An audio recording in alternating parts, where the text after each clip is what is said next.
Anniversary বলে কথা, তো একটু তো সাজুগুজু করতেই হবে। আমরা যাব ঘুরু করতে। আমার এই দুষ্টুটা ঘুমাচ্ছে, আমি বাবা এই ফাঁকে রেডি হয়ে নিচ্ছি, নাহলে সব লন্ডভন্ড করে দেবে। আর হ্যাঁ, আমি কিন্তু অনেক রোগা হয়ে গেছি।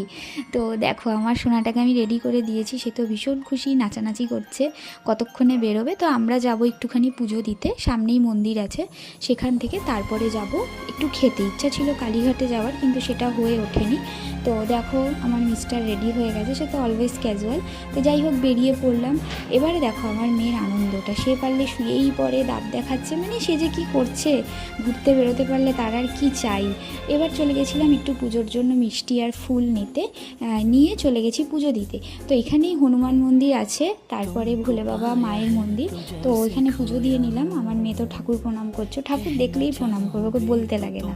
তো এবার একটু প্রসাদ নিই না, আর সে তো প্রসাদ মানে পুজো দিতে দেরি আছে, প্রসাদ নিতে দেরি নেই।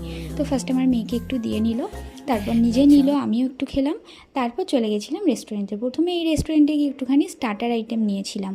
তো যাই হোক ভেবেছিলাম যে শুরুটা ভালোই হবে, কিন্তু আমি আমার মেয়েকে নিয়ে নাজেহাল হয়ে গেছি। মানে লাস্টে তো আমি বলছি আমি আর আসবোই না ওকে নিয়ে।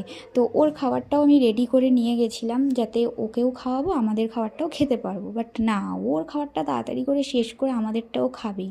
তো একটু ফটো সেশন করে নিলাম। দেন দেখো আমাদের খাবারও চলে এসছে। প্রথমে একটা ফিশের একটা আইটেম নিয়েছিলাম, দেন চিকেনের আইটেম, দেন খেয়ে তারপর আমরা চলে গেছিলাম ঔধে।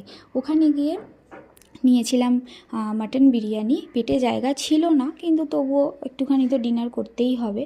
তো আমার মেয়েটা যে কী করছে, ওকে জাপটে চুপটে ধরে রেখেছে যাতে ও কিছু না করে, মানে এটা ধরছে ওটা ধরছে। যাই হোক বাচ্চা তো, ছোট মানুষ।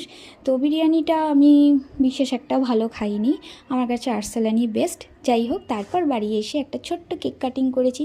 এবারে দেখো যুদ্ধটা কি হবে, আমার মেয়ে যে কী করবে, কিছুতেই ওকে দিয়ে কেক কাটানো যাবে না। যেহেতু দেখেছে মাম্মা আমার বাবা বিজি আছে, আমি এই ফাঁকে দুষ্টুমি করে নিই। আর দেখো মানে ছুরিটা নিয়ে কী যে করছে, তবুও ওর বাবা ওকে ছাড়বে না, ওর সাথেই কেক কাটবে।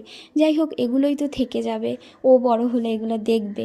তো দিনটা বেশ মোটের ওপর ভালোই কাটলো, খুব খুশি ছিলাম।